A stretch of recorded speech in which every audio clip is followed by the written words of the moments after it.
El sol implacable del Negev batía sobre Abram y su numerosa caravana mientras se desplazaban. Había partido de Mamre, dejando atrás las encinas familiares, y ahora se dirigía hacia el sur, explorando nuevas tierras. Finalmente, acampó entre Cades y Shur, fronteras de vastos desiertos, antes de establecerse como forastero en Gerar, una ciudad cananea con un rey llamado Abimelec.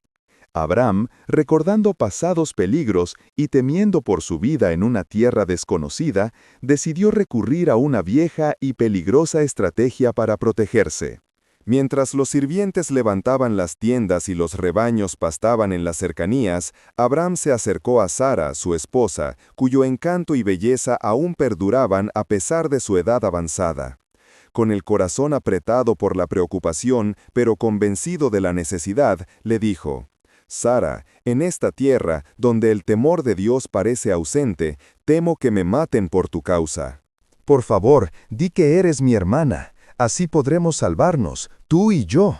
Sara, aunque conocía el riesgo y la incomodidad de la situación, accedió, con una mezcla de resignación y fe en que Dios, de alguna manera, los protegería. Era una verdad a medias, pues Sara era realmente su media hermana, hija de su padre, pero no de su madre. Sin embargo, su intención era la de un engaño.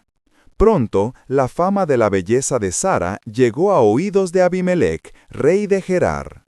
Desde su palacio, Abimelec envió mensajeros, quienes, con la autoridad real, tomaron a Sara y la llevaron a la casa del rey, con la intención de tomarla por esposa.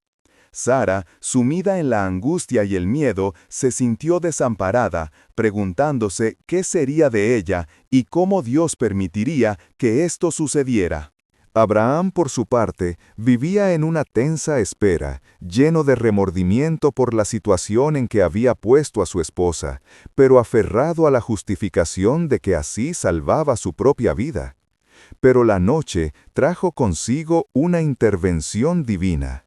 Mientras Abimelec dormía profundamente en su lecho real, ajeno a la verdad sobre Sara, Dios se le apareció en un sueño.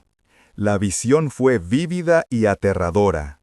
Una voz profunda y resonante le dijo: «He aquí, muerto eres, a causa de la mujer que has tomado, la cual es casada con marido». El rey se despertó sobresaltado, el terror helándole la sangre. La verdad de la voz era innegable, pero Abimelec no se había acercado a Sara. Aún en su sueño, o quizás en ese estado entre el sueño y la vigilia, supo que debía responder. Con desesperación, Abimelec replicó, suplicando a la figura divina: «Señor, ¿matarás también al inocente?»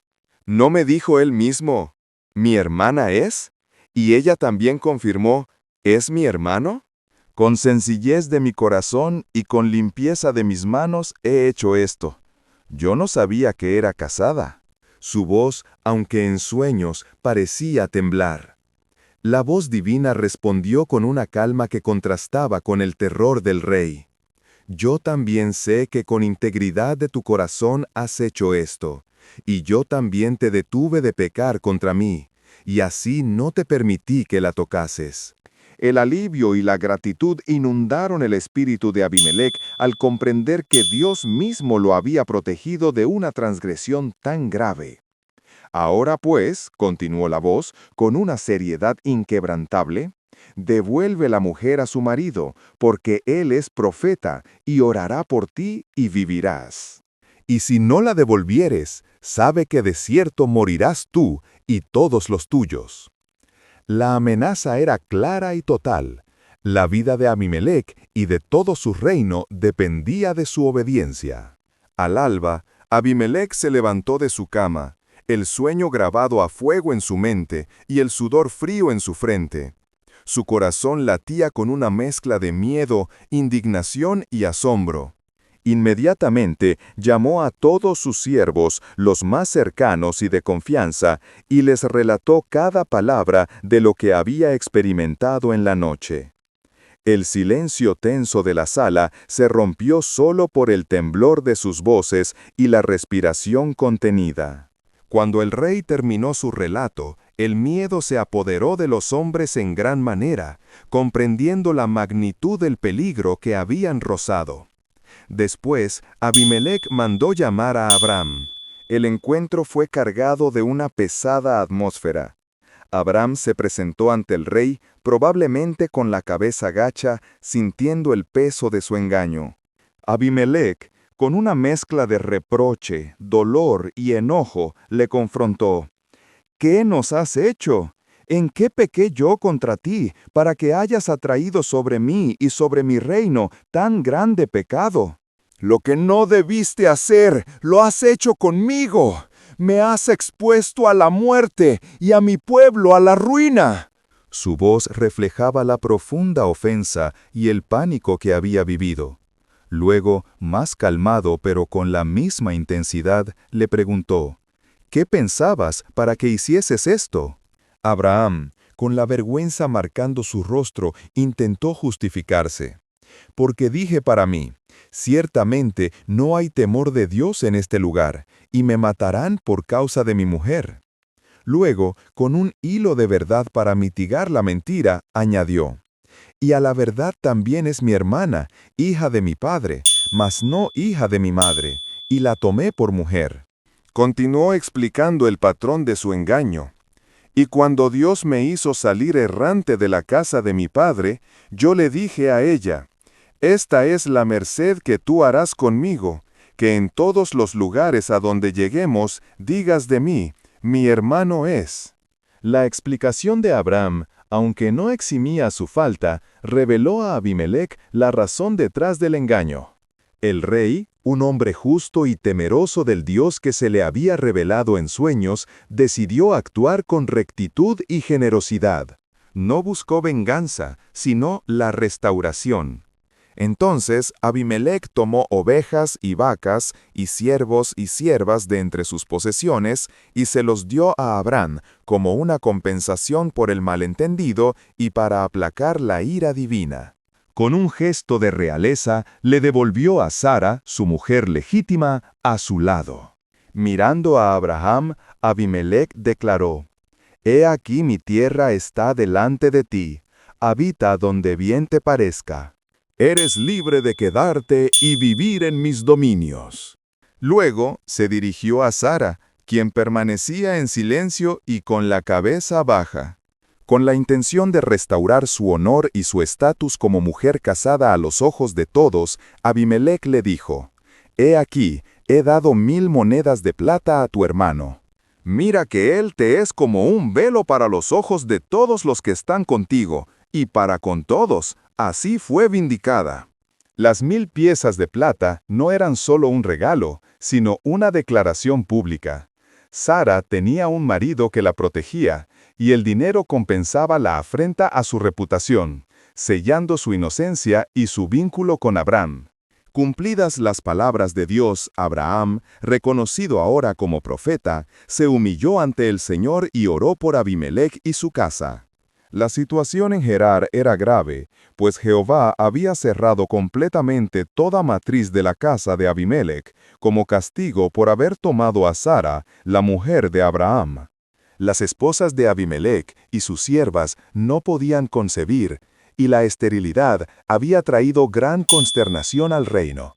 Abraham, con un corazón arrepentido y una fe renovada, intercedió con fervor.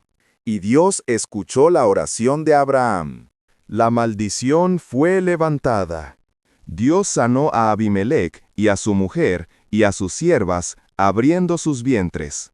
Con el tiempo, la alegría de la descendencia regresó a la casa de Gerar. Las risas de los niños resonaron de nuevo en el palacio, un testimonio visible del poder de Dios, de su justicia y de su misericordia, y de la importancia de la obediencia a sus mandatos. Este pasaje, en su contexto cultural, resalta el temor real de Abraham. Un rey poderoso podía tomar a una mujer hermosa y matar a su esposo sin consecuencias. Sin embargo, su decisión de mentir por segunda vez La primera fue en Egipto, revela una profunda lección doctrinal. La soberanía y fidelidad de Dios prevalecen a pesar de la debilidad y falta de fe de sus elegidos. El plan de Dios de traer un heredero a través de Sara no sería frustrado por el miedo de Abraham.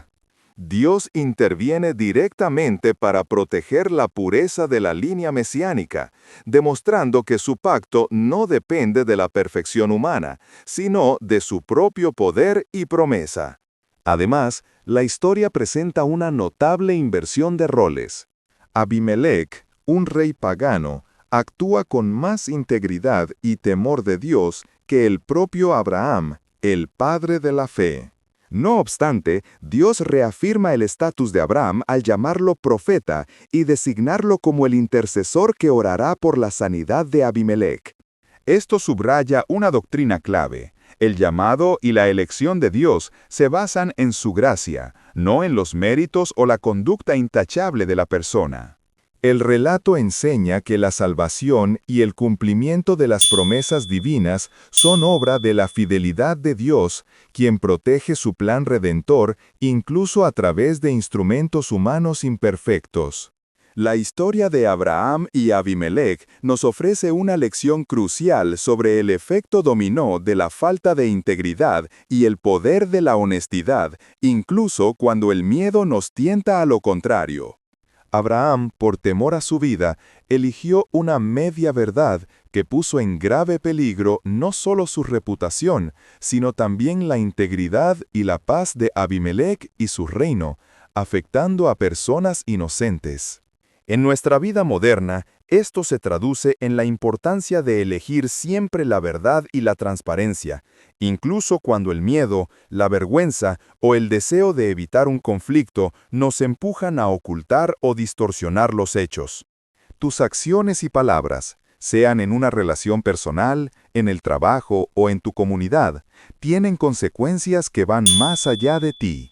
Optar por la integridad, por difícil que parezca en el momento, no solo construye confianza y fortalece tus relaciones, sino que te ahorra a ti y a los demás muchos dolores de cabeza y crisis innecesarias, permitiendo que la sanidad y la paz prevalezcan.